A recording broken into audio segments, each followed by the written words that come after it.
بسم الله ما شاء الله ما كان من نعمة فمن الله الحمد لله حمدا وشكرا لله والصلاة والسلام على من لا نبي بعده سيدنا محمد وعلى آله وصحبه ومن والاه رب اشرح لي صدري ويسر لي أمري واحلل عقدة من لساني يفقه قولي ولا حول ولا قوة إلا بالله العلي العظيم وبعد السلام عليكم ورحمة الله تعالى وبركاته الحمد لله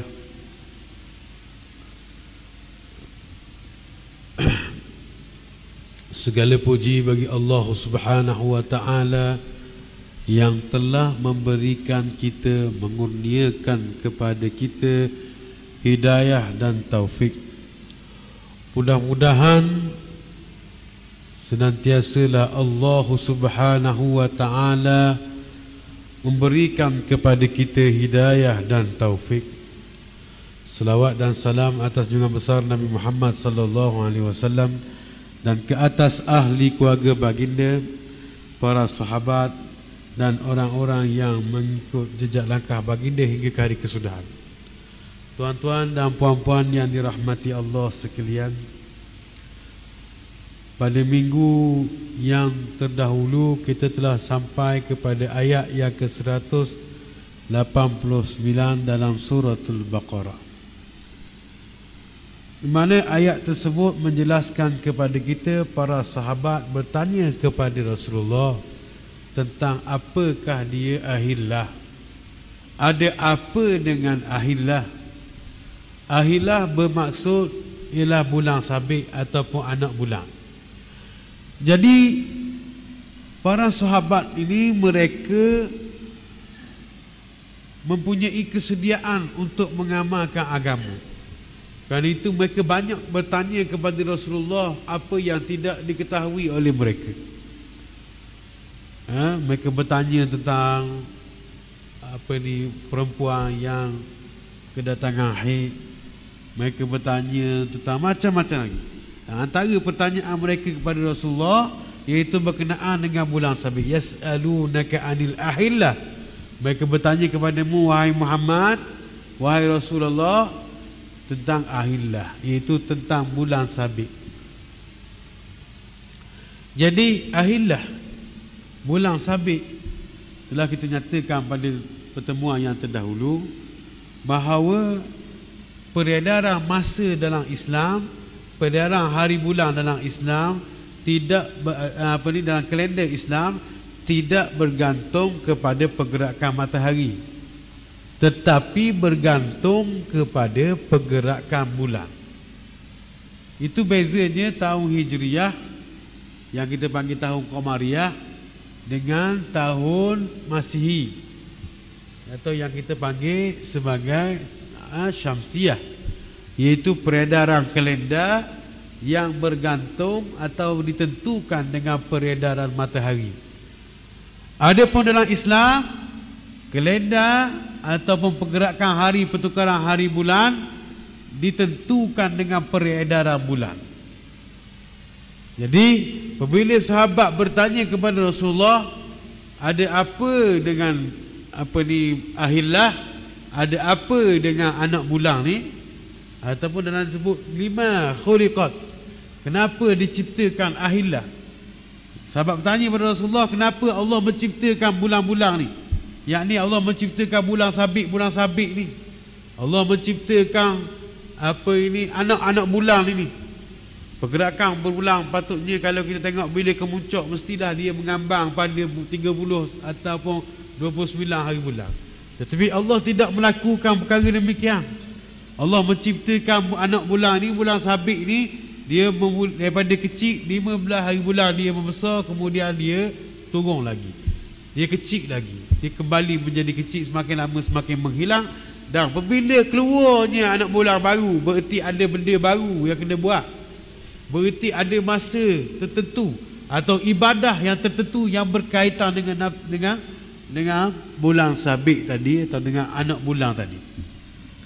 Dengan bulan sabit tadi ditentukan masa kepada manusia, kepada orang Islam, menentukan penentuan masa. Yas'alunaka 'anil ahillah qul hiya mawaqitu linnas. Katakanlah wahai Rasulullah, katakanlah wahai Muhammad, qul hiya mawaqitu linnas. Maka ia adalah penentuan waktu bagi manusia. Waktu apa? Waktu tiap-tiap hari, waktu yang menjadi panduan kita untuk solat dan sebagainya, dan juga waktu-waktu bulan-bulan tertentu yang melibatkan ibadah-ibadah yang tertentu. Dengan bulan, dengan anak bulan tadi, kita mula melaksanakan ibadah puasa pada anak bulan pertama, bulan Ramadan. Faman syahida minkumus syahr falyasum. Siapa yang melihat anak bulan Ramadan, maka hendaklah mereka berpuasa. Maka dia hendaklah dia tadi berpuasa. Kalau kita nampak anak bulan sahih pada hari tersebut, pada akhir bulan Syaban tu, nampak anak bulan Ramadan keluar, maka wajib ke atas kita berpuasa. Dan apabila nampak keluarnya anak bulan Syawal, maka diharamkan kita berpuasa, hendaklah kita berbuka. Lalu Nabi mengatakan, wa in ghamma alaikum, bila kelabu, bila tidak jelas, berawang, tak nampak anak bulan tadi, hendaklah fa'akmilu salasin, fa'akmilul iddata salasin, maka hendaklah kamu sempurnakan 30 hari. Dan juga kita menentukan segala yang berkaitan dengan agama kita ditentukan dengan bulan Qamariyah ini, tahun Qamariyah ini, tahun yang disandarkan kepada bulan, peredaran bulan.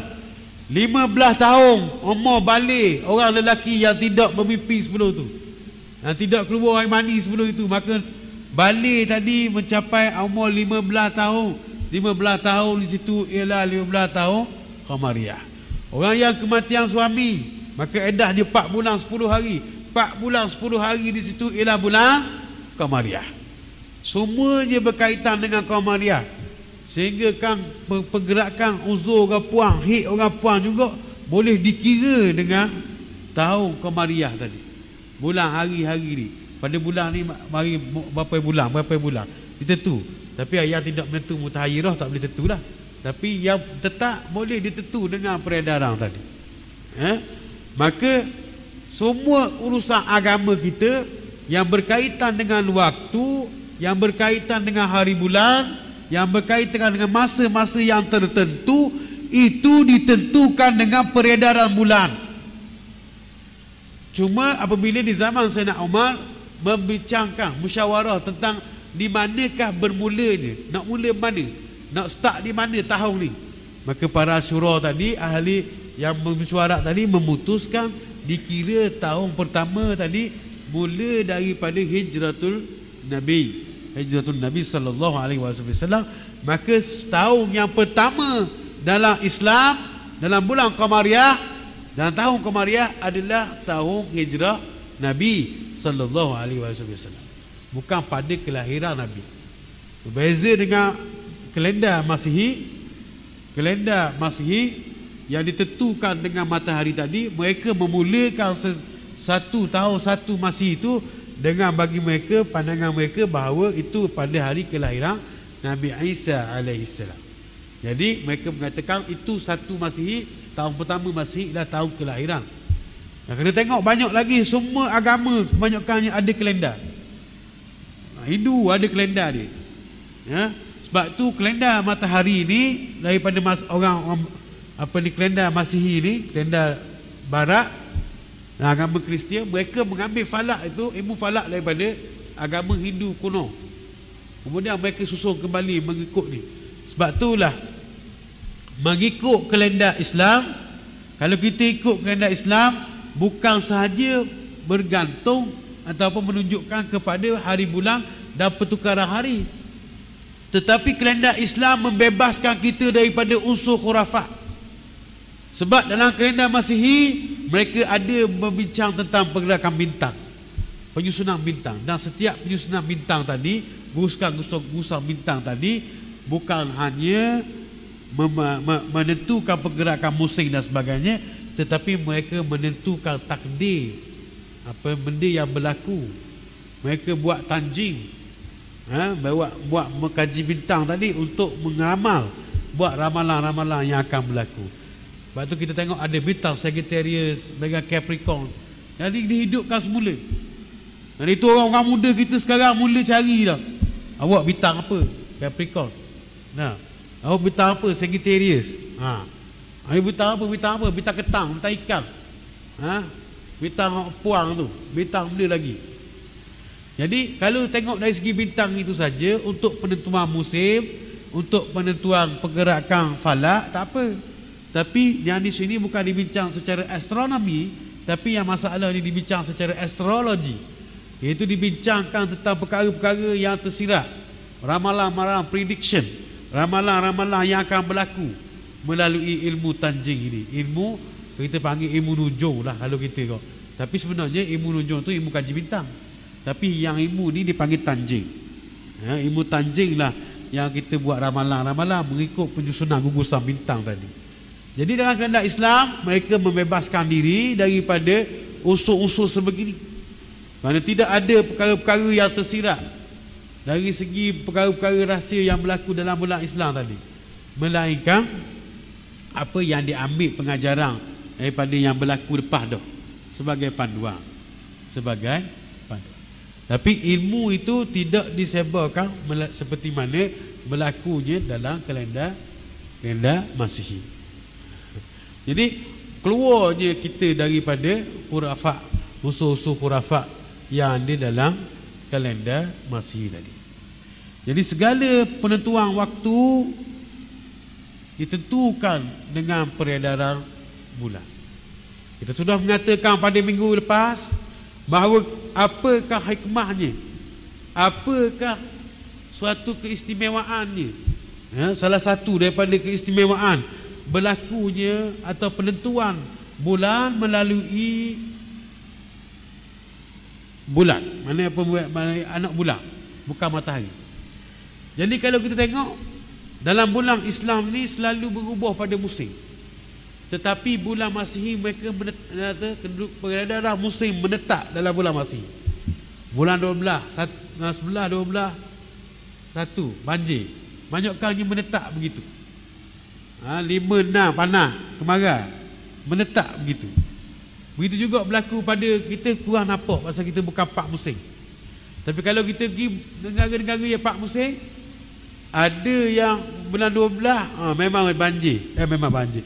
Bulan 12 memang salji turun. Bulan 4 gugur. Ni musim bunga. Bulan 9 gugur, panas balik. Bulan 8 panas, tumbuh balik pokok. Jadi nampak bulan-bulan tadi tetap pada negara 4 musim. Tapi pergerakan bulan dalam Islam tidak tetap begitu, tidak tetap mengikut musim. Puasa pada musim panas di negara Arab, sebagai negara Arab, 4:30 subuh dah. Garik pukul 8:30, 8:45, panjang. Dengan panas lagi, dengan masa panjang lagi. Tapi kalau musim sejuk, subuh kat pukul 6. 4:30 dah ada garik dah. 4:30 ada garik dah. Maka 3 lebih asar dah. Pukul 11 lebih zuhur dah. Jadi pendek, puasa ringan saja pada musim sejuk. Jadi kerana peredaran bulan tadi, maka ada puasa bulan Ramadan berlaku pada bulan musim panas. Maka berlaku bulan Ramadan tadi kadang berlaku pada musim sejuk. Jadi sebab berubah-ubah tadi, itu merupakan rahmat bagi orang Islam. Maka kalau haji musim panas saja, tidak ada musim sejuk, maka tetap daripada musim panas. Tapi bulan Zulhijjah berubah-ubah, bulan Ramadan berubah-ubah, bulan Syawal berubah-ubah. Kalau bulan Syawal bulan 12 sama, maka raya pertama banjir sama. Nak pergi jalan tak sedap, Hujan. Tapi tahun ni panas, tahun ni molek hujan, tak hujan. Rubah-rubah. Maka itu kelebihan, antara kelebihan peredaran tahun tadi mengikut kitaran bulan.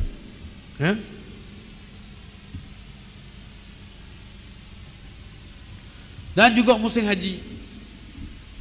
Maka ahillah ni anak bulan ini juga berkaitan dengan musim haji. Haji ada dua miqat. Yang pertama miqat zamani dan yang kedua miqat makan. Miqat makan itu tepat. Ya lam-lam dan macam-macam tepat lagi lah. Tapi miqat zamani itu miqat haji bagi zaman ni, miqat haji yang ditentukan dengan masa, iaitu bermula daripada terbitnya fajar Syawal hinggalah pada akhir sebelum terbit fajar 10 Zulhijjah. Jadi itu miqat masa untuk berniat haji. Yang kita katakan bahawa ada dua miqat. Yang pertama miqat yang menyebabkan tetap, yang tepat. Yang kedua miqat masa. Bagi umrah juga ada miqat dia pada tepat, tapi pada masa tidak ada. Sebab kita kata dah pada minggu lepas, ada yang kata ada yang kata tak ada. Orang yang kata ada, maksud dia bermula daripada awal tahun sampailah akhir tahun. Tapi orang kata tak ada, sama tu. Tak ada lah pada awal tahun sampai akhir tahun, tak ada lah. Tak. Bagi umrah. Walaisal birru bi an ta'tul buyuta min zuhuriha, dan bukanlah satu kebajikan bila kamu masuk ke rumah kamu melalui pintu belakang. Inilah tradisi orang Arab. Inilah kebiasaan orang Arab. Apabila mereka melakukan haji pada zaman jahiliah, mereka selesai haji, mereka balik ke rumah, mereka tidak akan masuk ikut pintu depan. Mereka akan cuba masuk ikut pintu belakang. Mereka cuba masuk ke pintu belakang supaya tidak disedari oleh isteri mereka. Kerana balik haji tadi, balik menunaikan haji tadi, kadang-kadang kusuk masai, kadang-kadang kepenatan. Maka mereka tak suka isteri mereka melihat keadaan mereka sebegitu. Dan mereka masuk ke pintu belakang, antaranya golongan Ahmas atau Hams dalam kabilah Arab jahiliah. Mereka memang balik masuk ikut pintu belakang. Jadi Allah Subhanahu Wa Taala menegaskan bahawa bukanlah satu kebajikan jika kamu masuk balik rumah kamu daripada haji tadi, masuk ikut pintu belakang. Bukan satu benda kebajikan, bukan satu benda baik. Kalau rasa benda tu baik, maka tak betul benda tu. Dan itulah kebiasaan orang Arab. Kebiasaan mereka, apabila mereka menunaikan haji, mereka akan cuba balik masuk ke pintu belakang. Dan sebenarnya haji ini sudah ada sebelum Islam lagi, tetapi Allah membersihkan perkara-perkara yang tidak benar dalam ibadah haji tadi, tetapi Allah mengekalkan ibadah haji itu. Samalah seperti apa yang sebagai contoh, sebagai nikah, berkahwin. Sebelum Nabi lagi sudah ada orang berkahwin. Sebelum Nabi sudah ada nikah, kahwin. Tak. Tapi Nabi kata an-nikahu sunnati. Nabi kata nikah itu adalah sunnahku. Lalu para sahabat bertanya, bagaimana ya Rasulullah? Sedangkan nikah itu kana min qablik. Nikah itu sudah ada sebelum kamu wahai Rasulullah. Orang kahwin dah sebelummu wahai Rasulullah. Orang sudah bernikah sebelummu wahai Rasulullah. Kenapa kamu kata nikah itu adalah sunnahmu? Lalu Nabi menjelaskan bahawa memanglah betul nikah itu sudah ada pada zaman sebelum Nabi lagi. Tapi Nabi mengatakan bahawa liuraqikum min adabil ghaflah. Maka cara bernikah, cara kahwin dengan apa yang dibawa oleh baginda Rasulullah sallallahu alaihi wasallam, menyelamatkan kita, membersihkan kita. Liuraqikum, bagi menyucikan kamu min adabil ghaflah, daripada min adatil ghaflah, iaitu ada kebiasaan yang melalaikan. Dah. Sebab tu kita kata pada minggu lepas, kadang-kadang nikah itu satu benda yang kita katakan ibadah. Nikah itu membawa maksud tasyakur, kesyukuran. Nikah itu penyelamatan daripada maksiat. Nikah itu menyelamatkan kita daripada memelihara maruah kita. Tapi kadang-kadang apabila kita bersukaria dalam nikah, dalam berkahwin tadi, maka kadang-kadang terlupa kita pada adat-adatnya yang luar daripada batasan syarak. Kita kata bagi minggu lepas, apa yang Syekh Ramadan Al-Buti, Syekh Ramadan Al-Buti baru saja meninggal dunia pada 2-3 hari lepas di Syria. Kita tengok bahawa ada laporan mengatakan dia dibom ketika kuliah, dan juga ada yang mengatakan bahawa sebenarnya dia tidak dibom sebab lampu di atas pali tempat dia ngajar tu tak pecah, maka dia ditembak. Wallahu a'lam. Tetapi almarhum Syekh Said Ramadan Al-Buti ni adalah seorang ulama besar di dunia. Banyak tulisan-tulisan dia, karya-karya dia yang memberi kita pengetahuan, yang memberi kita ilmu yang sangat bermanfaat. Seorang ulama besar, paling besar yang yang menjadi sadaran bagi kita ialah tentang kitab Fiqhus Sirah. Semoga Allah mencuci rahmat ke atas ruh Syekh di Syria yang meninggal di Syria pada 2-3 hari lepas. Jadi kita hadiahkan Al-Fatihah.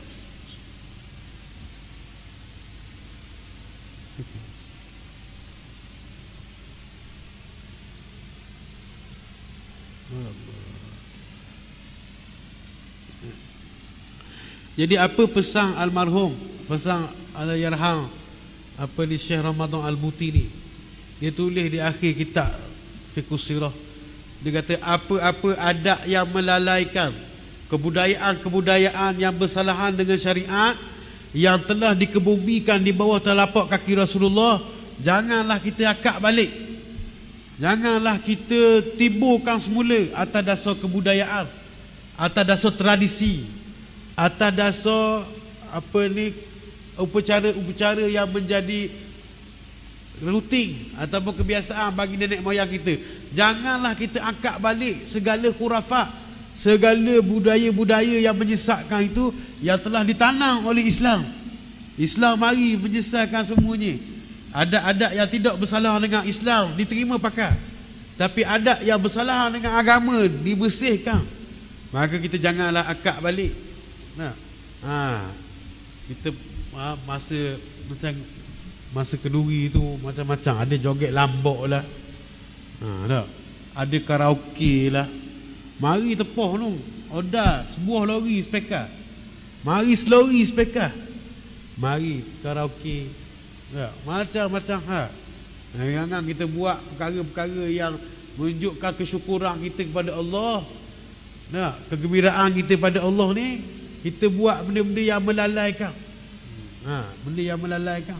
Sandai nak tutup aurat, nak tutup aurat, orang tengok belaka, macam-macam lagi lah. Jadi benda-benda macam ni tanda kesyukuran kita. Hendaklah kita menjaga batasan syarak. Kita tidak dihalang untuk bergembira. Nabi pun kata tidakkah ada duf, tidak adakah ada pukulan gendang untuk menunjukkan kegembiraan, kesyukuran tadi. Ada bunyi-bunyi yang bukan muzik lah, tapi bunyi-bunyi yang bentuk gendang, mungkin kopang lah kalau kita sambuk tu, ngatin prak bunyi kopang tu untuk menunjukkan kemeriahan. Dan juga kita bersyukur kepada Allah, menzahirkan nikmat Allah Subhanahu Wa Taala. Wa amma bi ni'mati rabbika fahaddis. Maka kita kena tu. Jadi kebiasaan mereka balik pada haji masuk ke pintu belakang itu bukanlah satu kebajikan. Itu dinyatakan oleh Allah bukanlah satu kebajikan. Justru apakah yang dikatakan kebajikan? Kebaikan. Walakinnal birra manittaqa. Walakinnal birra manittaqa. Dan sesungguhnya akan tetapi al-birra, kebajikan, adalah manittaqa, siapa yang bertakwa kepada Allah Subhanahu wa ta'ala.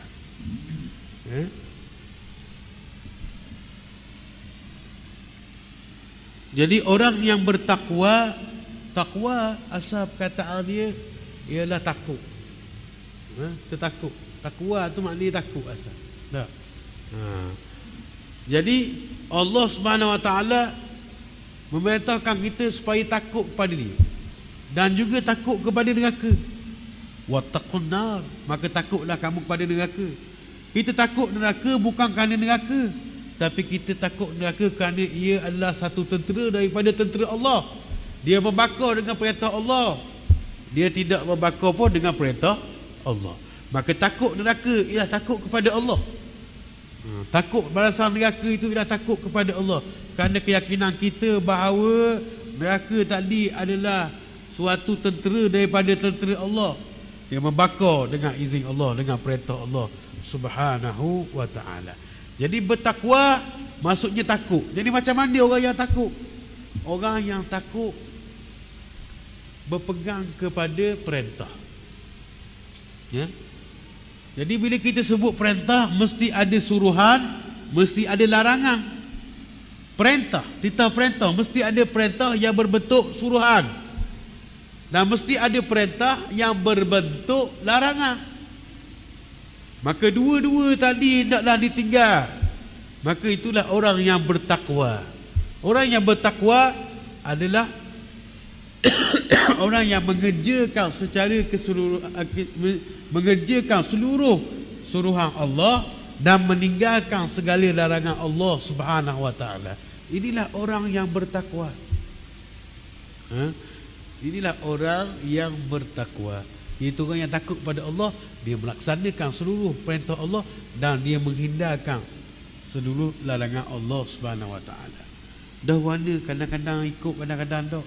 Itulah masalah kita. Itulah fitrah kita. Itulah diri kita. Keadaan kelemahan diri kita. Kadang kita tahu benda tu baik tapi tak terbuat. Kadang benda tahu kita tu, benda tahu benda tu buruk tapi kadang-kadang terjatuh. Itulah keadaan diri kita yang turun naik. Hati kita yang sentiasa berubah-ubah. Prinsip kita yang sekali kadang-kadang hilang, kadang-kadang kuat, kadang-kadang hilang. Nah, kadang-kadang kita kuat pegang agama, kadang-kadang terlepas. Orang akan bodoh kita. Kalau awak masuk melabur situ, awak akan kaya raya. Dah ada orang melabur memang kaya sungguh, tapi tak tergerak kita nak pergi melabur. Gitulah ibarat ibadah. Tahu dah besar pahala, tahu dah gini, tapi tak tergerak.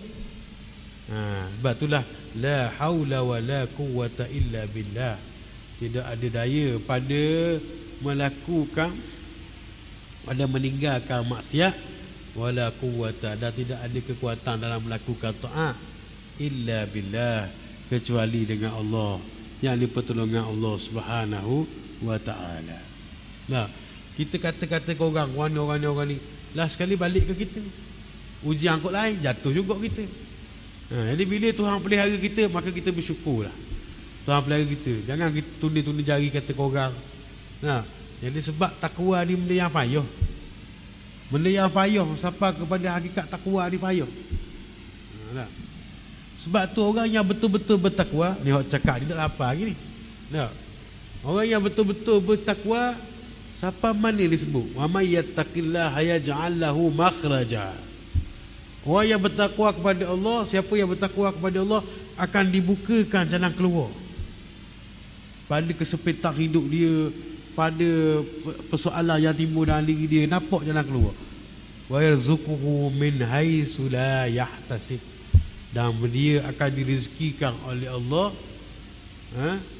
min haitsu la yahtasib, pada tempat-tempat yang tidak terhitung. Tidak, tempat-tempat yang kita tidak suka, dan qada yang kita tidak suka. Qada yang kita tidak suka, mari ikut mana. Itu orang bertakwa. Tuhan beri kok mana tak tahu. Tuhan beri kok ni mari tak tahu kok ni tiba-tiba ada saja. Wa yarzuqhu, dan Allah merezekikan dia min haitsu la yahtasib, pada keadaan yang tidak terhitung. Tidak terhitung. Mana tidak terhitung mari ke mana, dan tidak terhitung banyak tak kira. Betul. Orang yang bertakwa. Waqtul buyuta bin abwabiha, maka masuklah ke dalam rumah mengikut pintu dia. Yang ni pintu masuklah pintu depan. Wattaqullaha la'allakum tuflihun. Allah nyatakan sekali lagi bahawa bertakwalah kepada Allah supaya kamu tuflihun, supaya kamu berjaya. Jadi takwa membawa kepada kejayaan. Tetapi mesti kita ingat bahawa apakah dia kejayaan itu ditentukan dengan ilmu pengetahuan kita dan cara kita memandang. Kalau bagi orang kejayaan itu punya kereta yang besar, punya rumah yang besar, punya jawatan yang besar, punya harta yang banyak, maka mereka mendefinisikan atau mereka mentakrifkan maksud kejayaan ialah itu.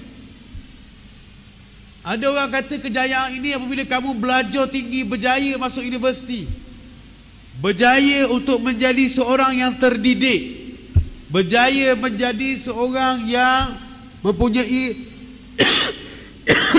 latar belakang pendidikan yang tinggi dan mendapat penghormatan daripada masyarakat.